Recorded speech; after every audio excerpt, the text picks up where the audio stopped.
Hello everyone, আমি জয়শ্রী। আজকে তোমাদের সঙ্গে আমার ভালো লাগা এবং ভালোবাসার একটি জায়গা শেয়ার করব। জায়গাটি দেখো, যত দূর তোমাদের চোখ যায় শুধু গ্রিনারি আর গ্রিনারি। এই জায়গাটাতে প্রচুর ময়ূর, প্রচুর পাখি, আরও অনেক কিছু আছে। কিন্তু জায়গাটি কোথায় সেটা আমি বলছি।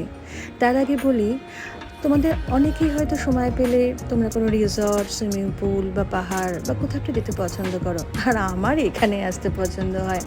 আসলে এখানে এলে না আমি নিজেকে খুঁজে পাই। কখনো একা চলে আসি বা কখনো মাকে নিয়ে চলে আসি। আমার এবং আমার মায়ের দুজনকারই এটা খুব প্রিয় একটি জায়গা। এই জায়গাটা হচ্ছে শ্রী রামকৃষ্ণ সারদা মন্দির, কামদেবপুর, চুঁচুড়া।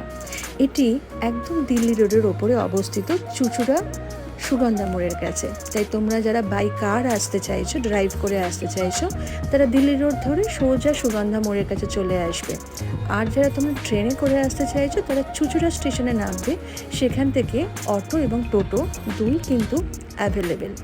আসলে শহরের কলতান বা পলিউশন থেকে দূরে এখানে এসে এত শান্ত নিরিবিলি জায়গা না, যে সত্যি ভালো লাগে। এখানে রাত্রি কাটাবারও জায়গা আছে, বাট তার জন্য তোমাদের কিন্তু রামকৃষ্ণ মিশন থেকে পারমিশন নিতে হবে। এই জায়গাটা আমাদের খুব ভালোবাসার জায়গা। তোমাদের কেমন লাগলো জানিও কিন্তু।